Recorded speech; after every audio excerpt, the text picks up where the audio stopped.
Hello and welcome. My name is Ciance, and today we will be breaking down and discussing the second episode of Season 1 of Sex and the City.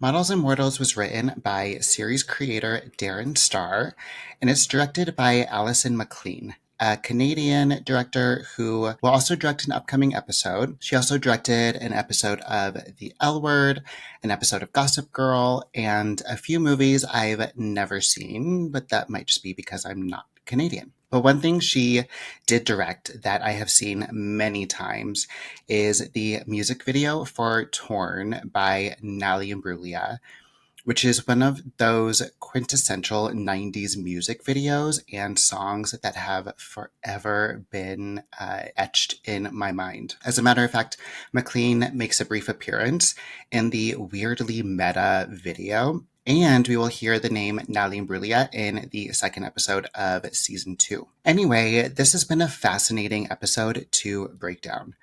The reason for that is because of the fact that it is such an early episode. You can kind of tell that they're still working through some of the visual identity of the show, both in terms of fashion and how we are navigating the story and the city. For instance, I believe this is the only episode outside of the series finale episodes that has no Carrie typing screen. It's also the first episode where we get walking dialogue on real New York City sidewalks, and I'll be sure to point out more firsts throughout. Now, we open the episode on Miranda's date with a man named Nick Waxler. He's a sports agent who kind of hit on her once. So apparently in the middle of this date, Nick decides to play a game of old movie stars you'd have liked to fuck when they were young. And those stars can be dead or alive, which could potentially be a very telling game. Now, Nick picks Veronica Lake, the year she did Sullivan's Travels. And here's what I mean by very telling. Veronica Lake could be considered one of Hollywood's earliest blonde bombshells. She was famous for her trademark hairstyle, which Turner Classic Movies describes as a cascade of golden tresses that obscured one heavy-lidded eye. Now, she was born November 14th, 1922. Sullivan's Travels wrapped up production on July 22nd, 1941, meaning Veronica Lake was only 18 years old when she filmed Sullivan's Travels. So, hi, ick. Red flag, and also spoiler alert. Next, we go to Dave, who says that Sophia Loren is his pick because his dad had a thing for her, which we don't even have time to talk about, which his partner agrees. But Dave is played by Andy Fowl, who wasn't in a lot, but he was a writer for Pop-Up Video on VH1 for 6 years. Also, fun fact, he was in the 1997 film Colin Fitz Lives! With Matt McGrath, who co-starred in The Broken Hearts Club with Ben Weber, who plays Skipper, and Timothy Oliphant. And I swear, I hope I get to bring up Timothy Oliphant in the third episode as well. So I'm sure I'll find a way. Coming back to the dinner party and Dave's partner, Deanne, who's played by Sandra Daly, probably best known for her role as Adele Steele in Madam Secretary, or the Law & Order franchise as 6 different characters over the span of like 15 years. And actually, I'm going to start this BIPOC character count to help us keep track of how many BIPOC characters have lines and names in the show. Anyway, Deanne chooses Montgomery Cleft, who is a very strong choice. And then Miranda points out that he was gay, which I'm just going to say that he was a queer actor who did have relationships with men and women, but this fact was not well known in 1998 unless you were a gay man, something I'll come back to here shortly. Anyway, Greg, played by David Andrew McDonald, best known for his role as Edmund Winslow on the soap opera Guiding Light, chooses Marilyn Monroe. Another strong choice, let's be honest. And Ellen says Bing Crosby, which is a choice, let's be honest. Now, Ellen is played by Katie Finneran, whom I know best as Poppy from Frasier, but she's also had major roles in The Michael J. Fox Show as Lee Henry, Bloodline as Belle Rayburn, and more recently as a scientist named Rosa in Secret Invasion. So we finally have an MCU connection. Yay! I feel like at some point it could be a fun challenge for me to do either a direct MCU connections or a 6 degree of separation connections challenge. I can already think of 4 different connections. So that'll be a fun episode for me. Then we come to Miranda, who says Sean Connery, yesterday, today, and tomorrow, which makes me love her. Not because of her choice, let's be fair, but just the way that she says it. Her dating attitude here is like a 180 from her interaction with Skipper in the previous episode, which is also something we'll come back to in a little bit. Anyway, here we are, thinking that Nick is having this great date with Nick until she finds out that Nick's friends recently told him that he can't keep bringing the girls he usually dates, who are models. So then we get to see what these dinner parties typically look like. The men are still very engaged in the game and are really only looking at Nick's dates, while Deanne and Ellen become increasingly annoyed. The first date is Yvette, played by model Tully Jensen. She had been fairly well known in the late 80s and throughout the mid 90s, appearing on the covers of UK Vogue and French Elle. But she's probably best known for her short marriage to Antonio Sabato Jr. Now, Yvette says Charlie Sheen because isn't she precious? Oh, but at least she played, right? Because then we come to Marissa, played by Amanda Harker, who is apparently just married now. That's all she does. So she says no one because she is sulking and then has to go purge, which was funny in the 90s. So to placate Deanne and Ellen, Nick brings Miranda, who is so obviously not a model. Now, being called obviously not a model is not what upsets Miranda here. It's the sheer fact that Nick dates models. So Miranda confronts Nick, he admits it, tries to make a move on her anyway for some reason, and then Miranda leaves him on the street, which he deserves. Not necessarily for what just happened and him like admitting it, but for the things that he says throughout the episode after this. But first, I have a question about who is a model in New York in the mid-ish 90s who is accepting a date with a so-so looking man at a dinner party with married couples. Like, I'm going to come back to this question later, but like, spoiler alert, no one. So we cut to Miranda telling Carrie this story, to which Carrie replies, "You were on a date with a modelizer and you didn't even know it?" And Miranda's like, "I know. Can you believe it?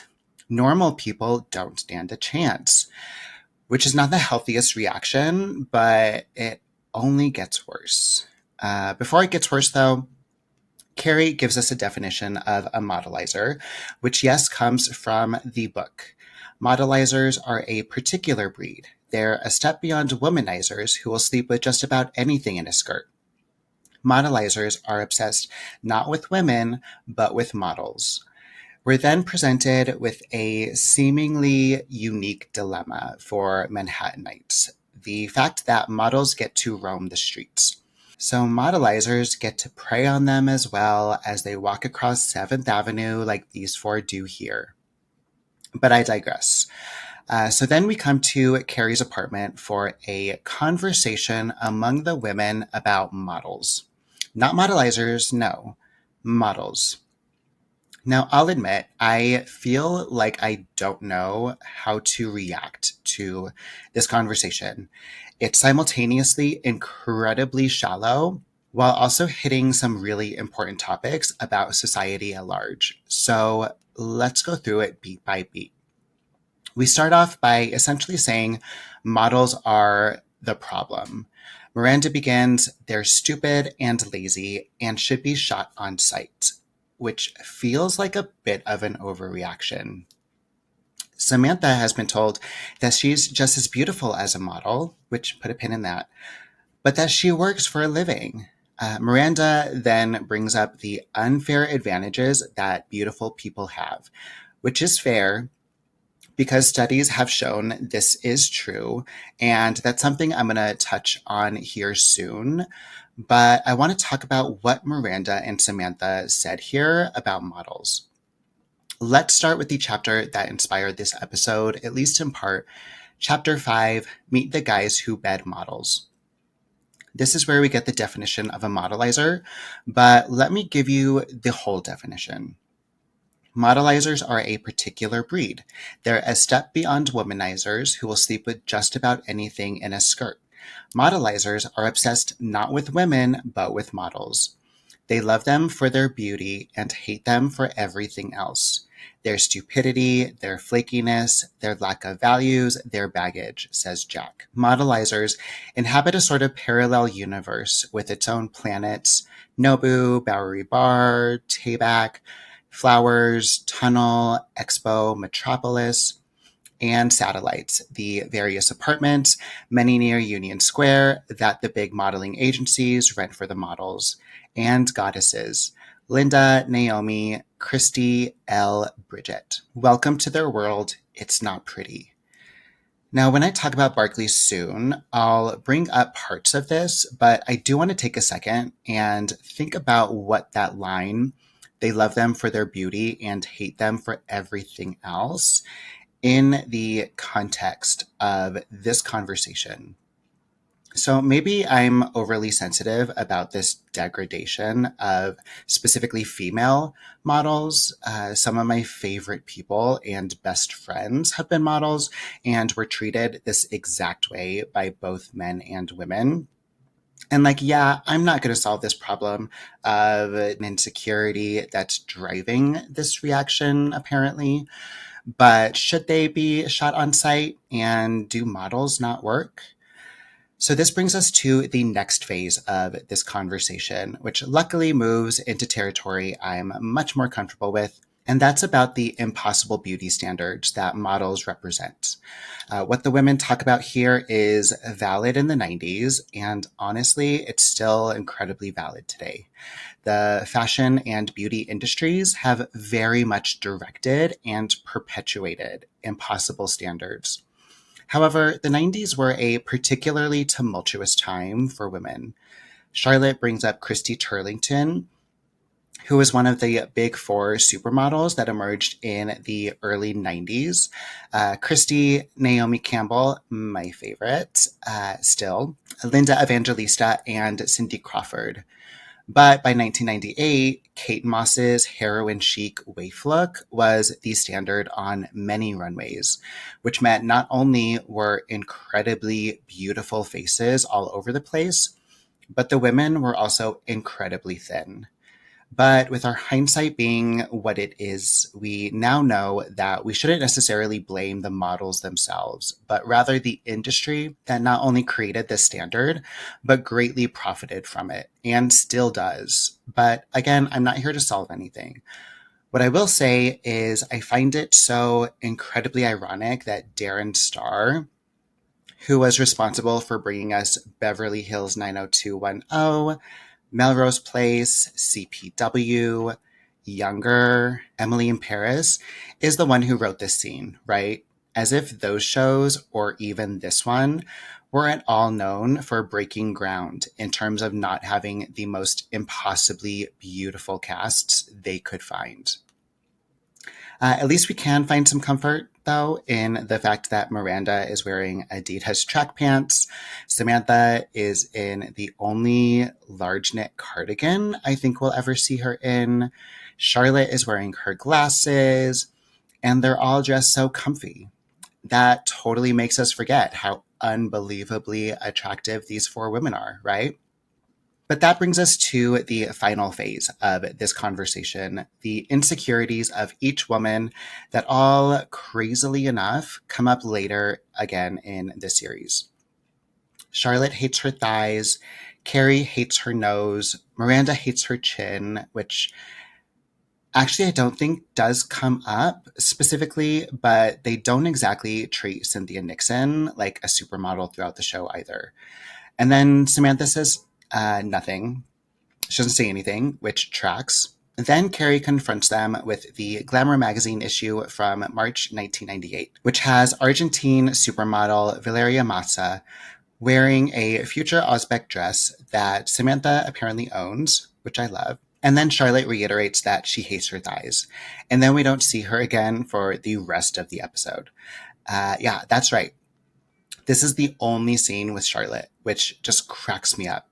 But to be fair, I can't really think of any scene where it does make sense to have her. So anyway, just a quick aside here that this is the first episode where we get a much closer representation of the Carrie apartment, complete with the layout that we actually won't get a full view or layout of until I believe the next episode. Also, can I just be a snob for a second and talk about the fact that Carrie Bradshaw raised an issue of Glamour magazine to ask her question?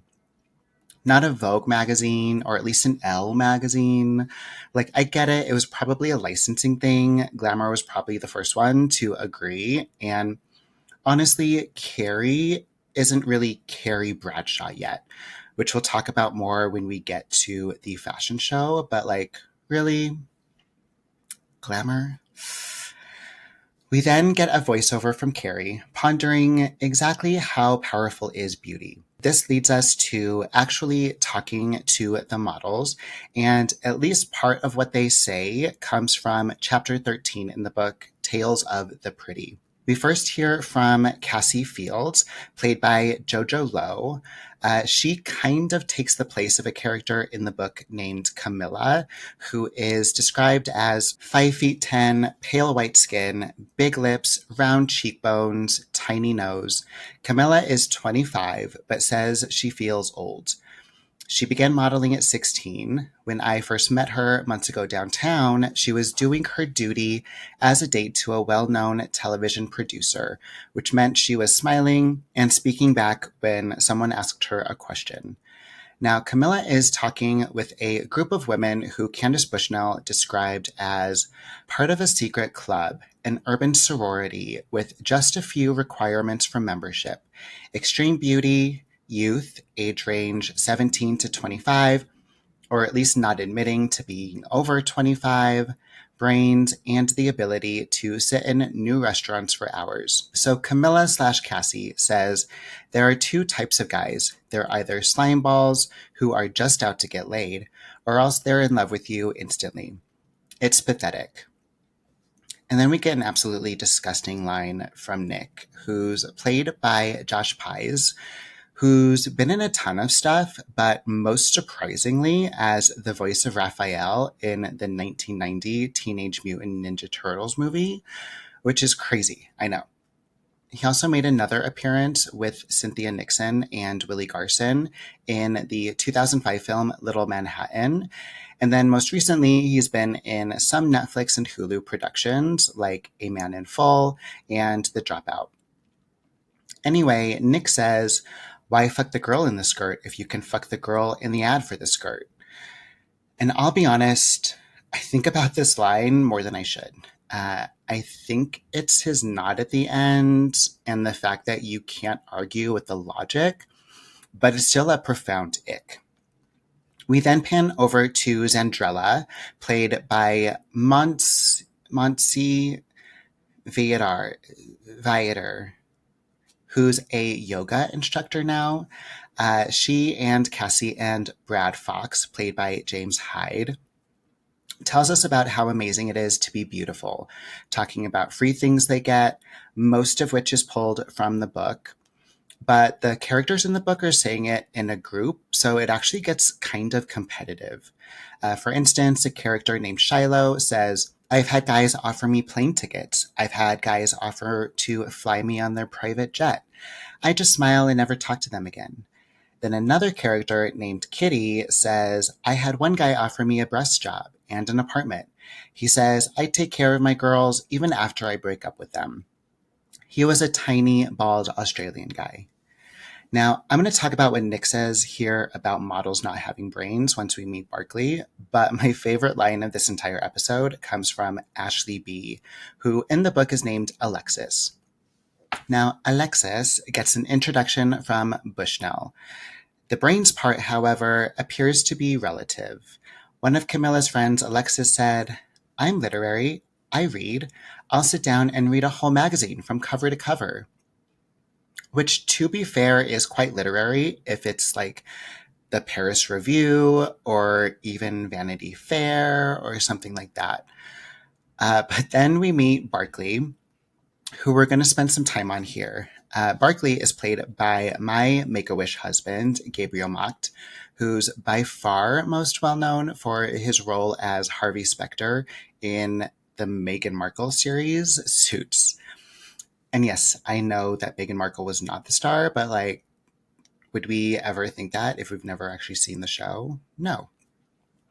He was also a love interest in The Painful, Because I Said So, and he was the titular The Spirit in the interesting 2008 Frank Miller movie, which I only recommend if you like bad movies and want to see Gabriel Macht looking this delicious. Now, Barkley is an interesting character. In the book, he's introduced in the first chapter as someone Carrie has been dating for a few weeks. He describes himself as a hopeless romantic, but he is definitely a womanizer. Then we see him again in chapter 5, where he talks in depth about being a modelizer. And luckily in the show, he gives us a lot of exposition dump that would have been awkward coming from someone else. We get the following description of him from Bushnell that's a little bit better than the one we get from Carrie. He's an upcoming artist, and he has a face like a Botticelli angel framed by a blonde pageboy haircut. He's sitting in his junior loft in Soho, which is paid for by his parents, as are all the rest of his expenses, his father being a coat hanger magnate in Minneapolis. That's good for Barkley because being a modelizer isn't cheap. There are drinks at clubs, dinners, cab expenses from one club to another, and drugs. Mostly marijuana, but occasionally heroin and cocaine. It also takes time, lots of time. Barkley's parents think he's painting, but he's too busy spending his days organizing his nights with models. Now, obviously, Barkley is painting here as he talks to Carrie, but also, like, is he? I'm not going to talk shit about his art because I don't think I need to. It's already doing the work for me. But Barkley tells us some of the information we get from the interviews Bushnell has in the book. How easy it is to get the models, and the whole thing equals a model idea. But Barkley in the show really just regurgitates a lot of what he and others say in the book. For instance, on page 46, Barkley says, you think, who's prettier than a model? But they're not so smart. They're flaky and fucked up. They're a lot looser than you think. It's a lot easier to screw a model than a regular girl. That's what they do all the time. It's the way regular people are when they're on vacation. They're away so they do things they wouldn't normally do. But these girls are away all the time because they travel from place to place. So that's what they're like all the time. On page 39, he says, you've got to treat them just like they're regular girls, he says, then lights up a cigarette and says, you've got to be able to roll into a place and go right up to the hottest girl there. Otherwise, you're finished. It's like being around dogs. You got to show no fear. He then proceeds to show Carrie his real art, which lets us know that he's actually a predator in every sense of the word. And despite Carrie's nonchalance about the videos and the fact that he clearly taped most of them without their knowledge, this has never been okay, even in the 90s. Taping sexual encounters without their knowledge or consent and then implying that he's going to publicly show these, just no. No, no, no, no. Obviously, I still love Gabriel Macht, but Barkley should be, and probably would be in real life, a registered sex offender. He should be rotting in a cell somewhere. Like, what the shit? But speaking of predators, before I move on, I do want to touch on the fact that we only meet two modelizers in this episode, which is probably why Barkley turned into one of the worst people we're ever going to encounter in the show. But I think that with this lack of focus on the modelizers, we're kind of inadvertently led to believe once again that models, specifically female models, are just ruining everything for regular women everywhere. They're just sex hungry, manipulative, and stupid. In the book, we're not exactly led to a different conclusion, but we at least get an understanding of precisely how predatory the men in New York are when it comes to bedding models. Now, there are 8 men who Bushnell identifies and talks to about being modelizers. One of whom is the filmmaker Gregory Rock, who directed GRF, which stands for Gerald Rudolph Ford, who is very obviously supposed to be Oliver Stone, director of the 1991 film JFK. So once again, Bushnell makes me love her with that incredibly sneaky name change, proving that, quote, she did little to keep the true identities of her characters secret, end quote. Anyway, none of these men is any better than Nick or Barkley. They tell Bushnell about the systematic process of getting these girls out again and again. The party or restaurant promoters have a relationship with the agencies. The agencies know that the promoters are safe, i.e., they're going to take care of their girls, entertain them. In turn, the promoters need the modelizers to take the girls out. The promoters don't always have the money to take the girls out to dinner. The modelizers do. Someone's got to feed them. The modelizer meets someone like Mr. Rock. Mr. Rock wants girls. The modelizers want girls, and they also want to hang out with Mr. Rock. Everyone is happy. They also talk about calling the apartments that the major modeling agencies use to house up-and-coming models, who, by the way, would be as young as 14, although Bushnell only says as young as 16. They call up these apartments and get the girls to agree to going to dinner in groups. They then take advantage of their youth and insecurities and naivete to get the ones with the least amount of baggage into bed. And yeah, you guessed it, the ones with the least baggage are the ones not yet in their 20s. But like Carrie in the show, Bushnell is kind of just like, well, here you go with the information. Which makes it kind of fitting that Allison McLean is the director, because nothing's right. So once we're thoroughly disappointed at Carrie's reaction to Barkley's art, we catch up with her walking and talking with Skipper. And like I said, this is the first instance of this walk and talk on a real New York City sidewalk, and it's the first appearance of Carrie's brownish fur coat. Now they're walking along East 73rd Street between 5th Avenue and Madison Avenue, and they talk about how much Skipper likes Miranda and how they made out, which I hope got better at some point because I'm still embarrassed for them. Anyway, he has Carrie try to call Miranda to talk to him since she isn't returning his calls. But it goes to voicemail and he leaves her a message saying that she better call him back, even though he's kidding because he's the nice guy.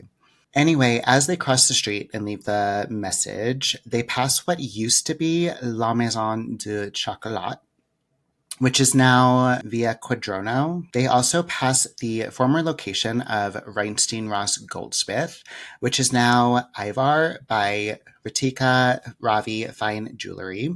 Carrie acknowledges that she never should have set them up, and we agree. And then we move to backstage at a fashion show.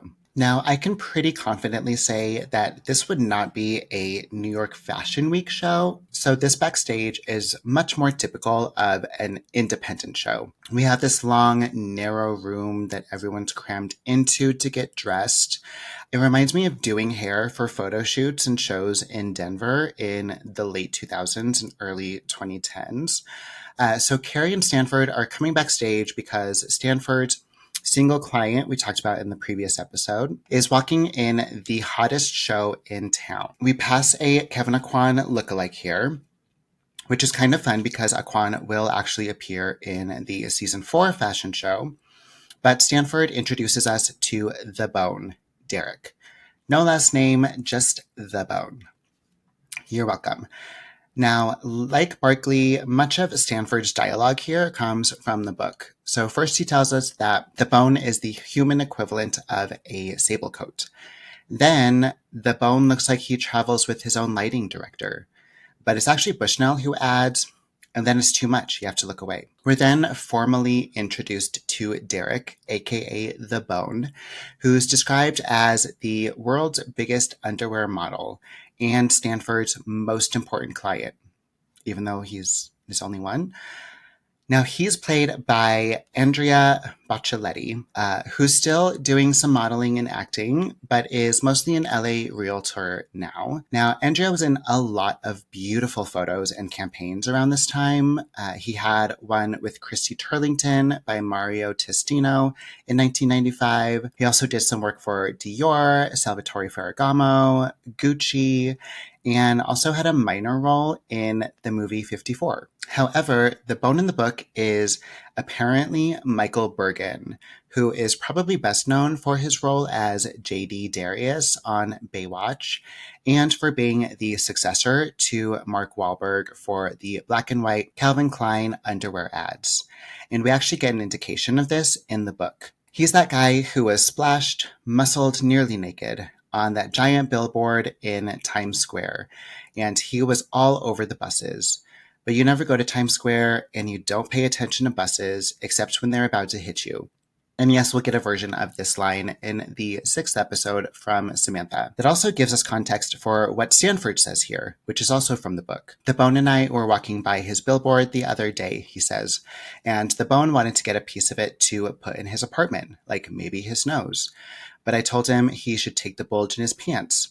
That way, when women ask him how big he is, he can say 14 feet. So then we get this very uncomfortable moment between Stanford and the Bone, which kind of happens in the book, but not really. So in the book, Stanford is not necessarily the Bone's agent, but Stanford, who knows everyone in Hollywood, sends the Bone out to LA to go on auditions for small parts in movies.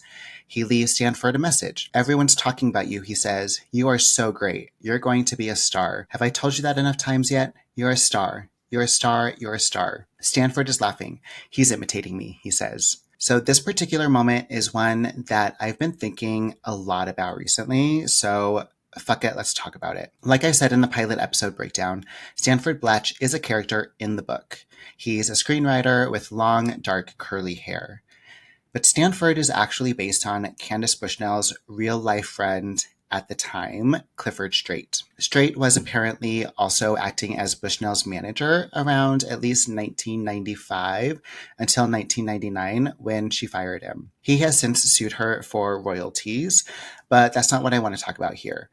Instead, I want to talk about what Straight said about Stanford in the show, calling him, quote, the most pathetic gay image ever shown on screen. End quote. Now, do I agree that Stanford is the most pathetic? Probably not. But just this one interaction alone, along with many other instances of Stanford being, for lack of a better term, pathetic throughout the series, he may be. He's going to be called the unidentified older gay gentleman in a much later episode. He's constantly left out of things that the girls do, even though he's easily one of Carrie's best friends. He's not accepted by his family. Carrie ditches him for a younger, hotter version at some point. He's not even there at the end of the series or at the end of the first movie. Now, I think a lot of these comic relief moments that Stanford embodies would be fine if this weren't the precedent set by the two writers running the show at the beginning of the series. I can't help but wonder, why do gay male writers hate gay men so much? Now, I'm just going to let that question sit there, or else I will talk about it for another hour. So, anyway, they walk away to go to their seats, and Stanford asks, "Can you believe anyone that beautiful is that nice?" And then we get the inevitable, "How can anyone that gorgeous be straight?" Which I'll get to after the after show. So they go to meet Samantha, and we get a slightly better view of Carrie's Hervé Leger strapless dress, which is perfectly styled with this long chain necklace that she layers up and has her hair partly pulled back. Now, like I said in the last episode, thank goodness she doesn't have that horrible brown hairstyle anymore. Meanwhile, Samantha is showing very little skin throughout this episode, which really kind of works to her advantage as the most confident of the main characters this episode. Like, Pat Fields is letting her confidence be at the forefront of her personality throughout this episode, which I think makes sense, right? The fashion show starts, and what I will say about the fashion show in this episode is that the clothing would not have been too out of place in European fashion weeks at the time. This pat length, for example, was all over the Dolce & Gabbana and Miu Miu shows. Also, the women's pieces here are very reminiscent of 1998 Jean Colonna, Tom Ford for Gucci, and De Meulemeester, and Dolce & Gabbana. Especially the red top and the rocker-esque hairstyles. Anyway, the name of this fake designer or group show is Maja, or possibly Maya, which I'm going with Maya because it feels like maybe a nod to Azaldine Alaya, maybe. But I do have a feeling that most of, if not all of, the clothing came from Pat Field's store, which would make sense considering they likely did not have a huge budget for the first season. And one interesting tidbit here is that Candace Bushnell almost made a cameo during this scene. So Willie Garson said of this episode was the first time we'd done a fashion show. It was late, about 1 o'clock in the morning, and Candace Bushnell stopped by and said, "I want to be in it. I'm going to sit next to Stanford." We were trying to explain to her that if she sat down, she would be there for the next 5 hours. That it's not just this one shot. So they talked her out of it. It's so interesting to remember that fashion show and compare it to the one in season 4 when we had a huge budget. It felt really great the first season because we didn't know. We just didn't know. So Samantha meets Barkley, and she's told he's a total modelizer and only sleeps with models. So obviously, Samantha is very taken by the fact that he winks at her. We then come to the after party downtown, which looks like a fucking nightmare. Not because of the decor, but because of how crowded it is. Someone practically body slams Carrie, okay? Anyway, in the background, we hear Shame by Evelyn Champagne King, and Carrie grabs some sweet potato puffs with smoked salmon and sour cream, which sounds delicious, and I love how she grabs like a real handful while no one else is eating. But then Mr. Big comes up and calls her column cute. So seriously, no points for Mr. Big yet. She tells him about her current story, and he is once again arrogant and lies to her face that he doesn't date models, even though one of the models who apparently walked in the show is his date. But Carrie kind of sums up the two conclusions that we reach about modelizers early on in chapter 5. There are two kinds of modelizers, those who are closing the deal and those who aren't, says Court Felsk, author of Shallow Man, a novel about a man who chases models. By the way, this is a real novel, and the main character is named Nick. Also, by the way, Court Felsk dated Luann de Lesseps of The Real Housewives. As a matter of fact, he was the one with the most awkward kiss in Roni history, possibly. Anyway, he continues, "For these guys, the girls are a trophy extension," confirms Mr. Felsk. "Maybe they feel unattractive or are blindly ambitious." Big then says, "Maybe they just have a thing for exceptionally beautiful women," which makes Carrie go into flirty yet distant mode. Big asks her where she writes, and she mentions a coffee shop on 73rd and Madison. So yes, right where Skipper and Carrie were walking earlier, but we'll get to that soon. So then in walks Misha, who is Big's date and is played by Michelle Griffin, who also had a single episode role in Girlfriends. Just a random fact that I love. So Big and Misha leave. Then Samantha comes up to Carrie, who reveals that Barkley has a thing for secretly taping his conquests. So at least she learned her lesson from the Capote, Duncan, Charlotte bullshit from last episode and finally spills the tea. But of course, this doesn't stop Samantha. Now, I may have taken umbrage with the way they treat Stanford and what a bad friend Carrie was last episode, but there is no way that I can forgive how dirty they did Kim Cattrall in this mirror. Like, no one stopped and said, "Hey, let's get better lighting for this shot." So Carrie decides to leave because a man made her feel bad enough about herself that she felt invisible, which, fair, a man did practically body slam her while she was talking to Big. But okay, drama. Now, as she's leaving, the Bone hops into her cab because we both hate crowds, so obviously we're soulmates.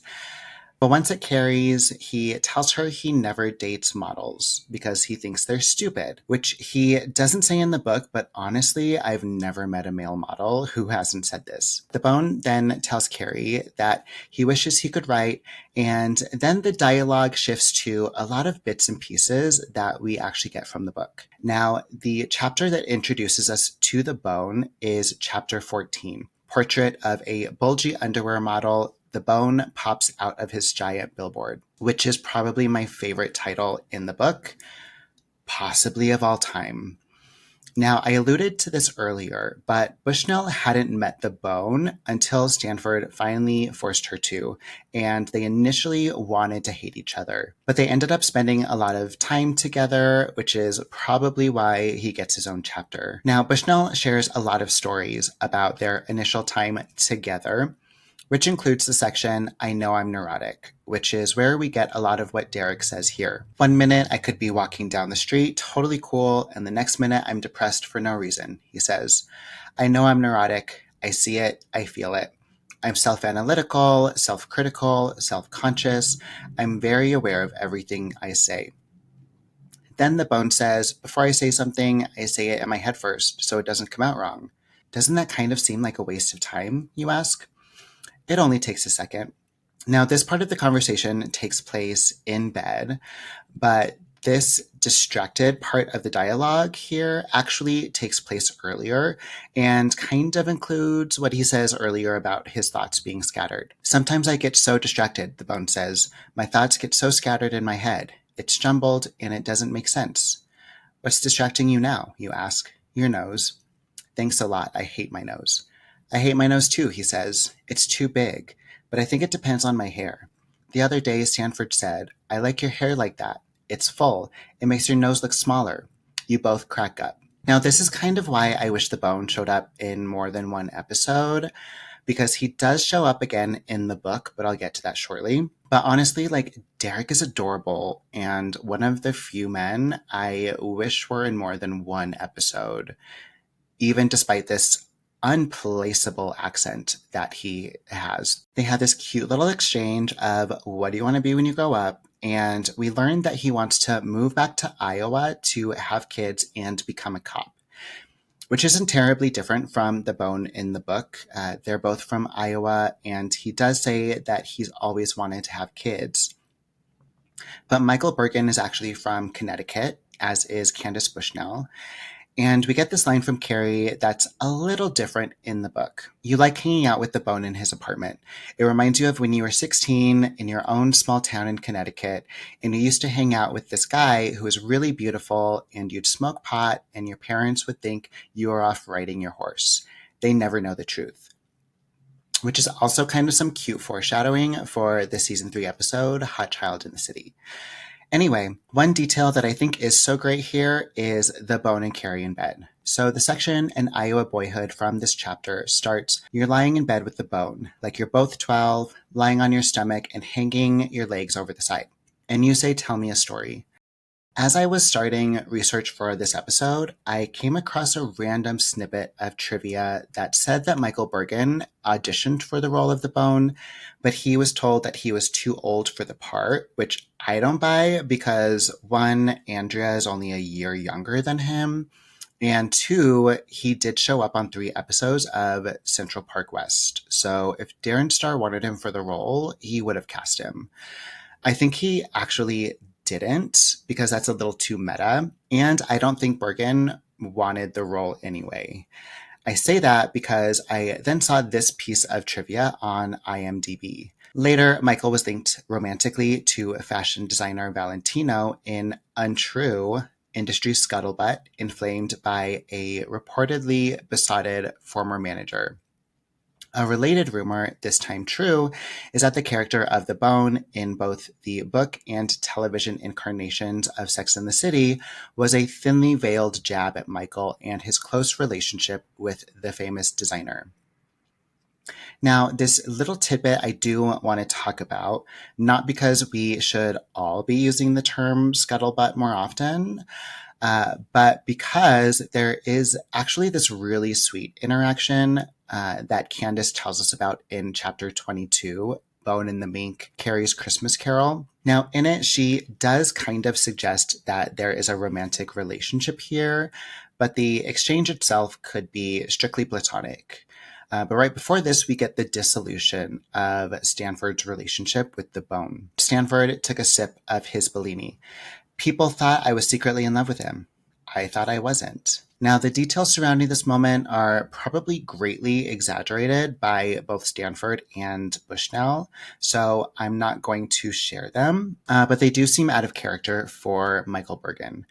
The reason I share all of this is because Bergen is very likely to have been the Bone, and at least part of all of this is likely true. I say that because I came across a New York Times article from August 6, 1995 about Bushnell and the column called Sex and the City, Hey, It's a Job. Now, there's a line in the article that says she has achieved this with stunts that include interviewing the Calvin Klein underwear model Michael Bergen while in bed with him. Now, the rumors about Bergen and Valentino, his friendship with Straight, this relationship or whatever you want to call it with Bushnell, should tell us that Bergen has a lot to hide. But he's no stranger to controversy. In 2004, he published the book The Other Man, which was about his very long-term relationship with Carolyn Bessette, who married JFK Jr. He also embraced playing gay roles.